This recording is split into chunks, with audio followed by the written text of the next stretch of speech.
नमस्कार साथियों, बेस्ट ज्ञान चैनल पर मैं बीरम सिंह आप सभी का स्वागत करता हूं। रोज की तरह आज के इस वीडियो में हम देखेंगे मध्य प्रदेश और देश की अब तक की दिन भर की बड़ी खबरों का सारांश। वीडियो में दी गई जानकारी आपको उपयोगी लगे तो प्लीज़ लाइक जरूर कर दीजिएगा। शिवराज सरकार ने मंत्रिमंडल की बैठक में आज बड़ा निर्णय लिया है। किसानों के खाते में हर महीने मिलेंगे 900 रुपये। किस योजना के तहत और कैसे यह राशि मिलेगी, आइए जान लेते हैं योजना के बारे में विस्तार से। इस योजना का नाम है मध्य प्रदेश प्राकृतिक कृषि विकास योजना और इसी योजना के तहत किसानों को मिलेंगे 9,000 रुपये प्रति माह। मंत्रिपरिषद ने राज्य में प्राकृतिक कृषि पद्धति के प्रचार प्रसार के लिए प्रदेश के कृषकों को एक देसी गाय के पालन पर अनुदान तथा प्रत्येक जिले के 100 गांवों में प्राकृतिक खेती शुरू करने के उद्देश्य से नई योजना चलाई है। इस योजना का नाम है मध्य प्रदेश प्राकृतिक कृषि विकास योजना। इस योजना को संपूर्ण मध्य प्रदेश में क्रियान्वित किए जाने का निर्णय लिया गया है। इस योजना के अंतर्गत 52 जिलों में 100 गांवों का चयन किया जाएगा और कुल 5,200 गांवों में प्राकृतिक खेती शुरू की जाएगी। प्रत्येक गांव से 5, इस प्रकार कुल 26,000 प्राकृतिक कृषि करने वाले किसानों का चयन किया जाएगा और उन्हें गोपालन करने के लिए अनुदान दिया जाएगा। अनुदान के रूप में 900 रुपये प्रति माह की सहायता राशि दी जाएगी। प्राकृतिक कृषि करने वाले कृषकों का एक पोर्टल यानी कि ऐप भी तैयार किया जाएगा। इस पर पंजीकृत कृषकों को मास्टर ट्रेनर एवं ट्रेनर के रूप में ट्रेनिंग भी दी जाएगी। मास्टर ट्रेनर को प्रशिक्षक के रूप में कार्य करने का मानदेय मिलेगा 1,000 रुपये प्रति माह और वे जो मास्टर ट्रेनर रहेंगे वे प्राकृतिक प्रेरक कहलाएंगे। प्रशिक्षण पर 400 रुपये प्रति कृषक प्रतिदिन का व्यय होना। विभाग ने पहले चरण में 26,000 कृषकों के लिए 900 रुपये प्रति माह के मान से 1 वर्ष के लिए 28 करोड़ 8 लाख रुपए के व्यय को स्वीकृति दे दी है। मध्य प्रदेश के मौसम पूर्वानुमान की बात कर लेते हैं। पिछले 24 घंटे के दौरान सुहागपुर में 3 सेंटीमीटर बारिश हुई।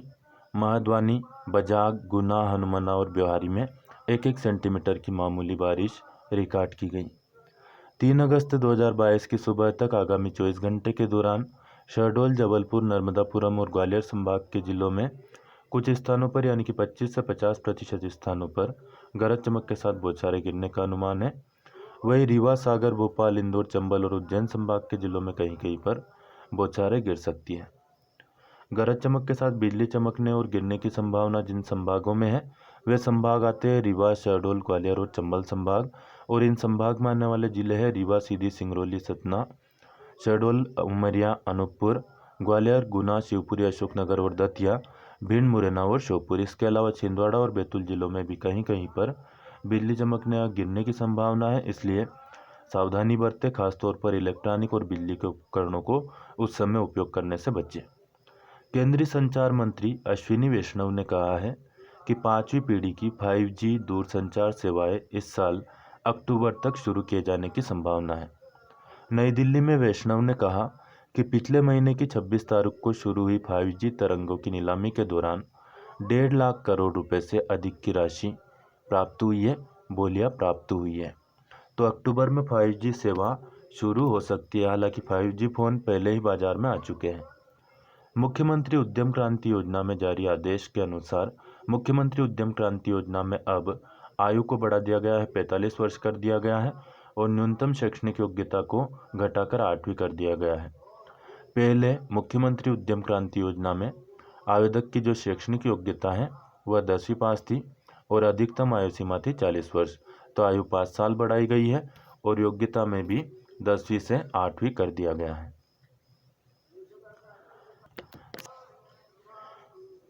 कॉमनवेल्थ गेम्स की बात कर लेते हैं। कॉमनवेल्थ गेम्स के चौथे दिन भारत ने 3 पदक जीते। जूडो में महिलाओं के 48 किलोग्राम भार वर्ग में सुशीला देवी ने रजत पदक अपने नाम किया। पुरुषों के 60 किलोग्राम वजन वर्ग में विजय कुमार यादव ने कांस्य पदक जीता। वही वेटलिफ्टिंग में महिलाओं के 71 किलोग्राम में हरजिंदर कौर ने पदक जीता है। आप फोटो भी इनका देख सकते हैं। हरजिंदर कौर वेटलिफ्टिंग में इन्होंने पदक जीता है, ब्रांज मेडल यानी कि कांस्य पदक। एक और योजना को मंत्रिपरिषद ने मंजूरी दे दी है। मंत्रिपरिषद ने ग्रामीण पर्यटन परियोजना में होम स्टे के लिए अनुदान को स्वीकृति दी है। यह भी बड़ी योजना है, इसके बारे में जान लेते हैं।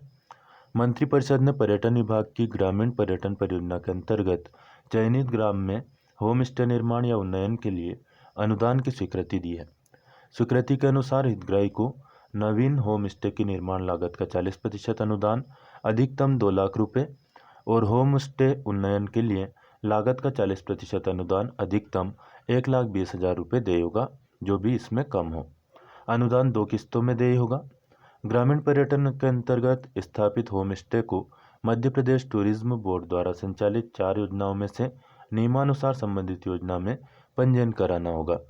परियोजना के पहले चरण में लगभग 100 गाँवों में पर्यटकों को ग्रामीण परिवेश का अनुभव कराने के लिए पर्यटन गतिविधियां संचालित की जाएगी। इसमें प्रत्येक ग्राम में लगभग 10 परिवार के हिसाब से 1000 परिवारों में पर्यटकों को आवासीय सुविधा प्रदान करने के लिए 1000 होम स्टे कक्षों का निर्माण या उन्नयन किया जाएगा। इससे प्रत्यक्ष और अप्रत्यक्ष रूप से 20,000 ग्रामीण परिवारों को रोजगार मिलेगा। तो जो विदेशी पर्यटक आते हैं गांव में घूमने के लिए, विशेषकर उनके लिए सरकार ने यह योजना बनाई है, जिससे ग्रामीणों को भी लाभ होगा और जो पर्यटक आते हैं उनको भी एक आवास मिल जाएगा स्टे के लिए, रुकने के लिए। ग्रामीण पर्यटक परियोजना के जो प्रमुख घटक है उसमें जो चीज़ें शामिल है उसकी हम बात कर लेते हैं।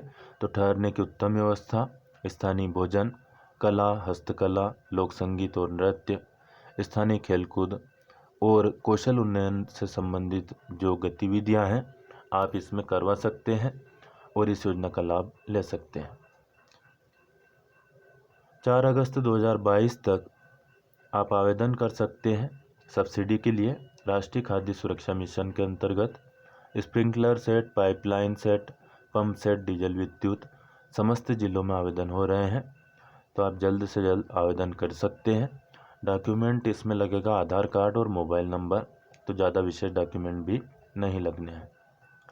पीएम किसान योजना के अंतर्गत ई-KYC का कार्य समय सीमा में नहीं किया गया, इसलिए कार्यालय आयुक्त भू अभिलेख मध्य प्रदेश ने समस्त जिला कलेक्टरों को यह लेटर जारी किया है। इसमें कहा गया है कि 5 अगस्त 2022 तक अनिवार्यतः ई-KYC करवाना है, अन्यथा संबंधित हितग्राही आगामी मिलने वाली सभी किस्तों से वंचित रह जाएंगे और इसकी जवाबदारी जिले की होगी। तो 4 दिनों में प्राथमिकता के आधार पर काम पूरा करने के निर्देश दिए गए हैं।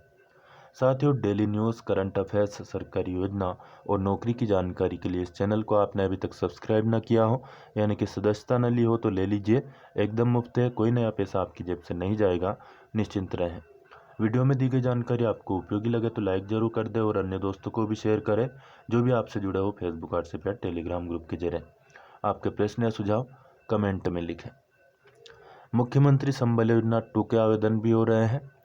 इसमें सामान्य मृत्यु पर 2 लाख की सहायता राशि, दुर्घटना में मृत्यु पर 4 लाख की सहायता राशि, डिलीवरी होने पर 16,000 रुपये मिलते हैं। समग्र आईडी, आधार कार्ड और मोबाइल नंबर लगता है, तो ज़्यादा डॉक्यूमेंट इसमें भी नहीं लगते हैं। हाँ, आपका समग्र आधार से लिंक होना चाहिए और मोबाइल भी आधार से लिंक होगा तो बहुत ही आसानी से आपका काम हो जाएगा। फिलहाल इस वीडियो को करेंगे यहीं पर समाप्त। लाइक, शेयर और सब्सक्राइब करना बिल्कुल ना भूलें। धन्यवाद। जय जवान, जय किसान, जय हिंद, जय भारत।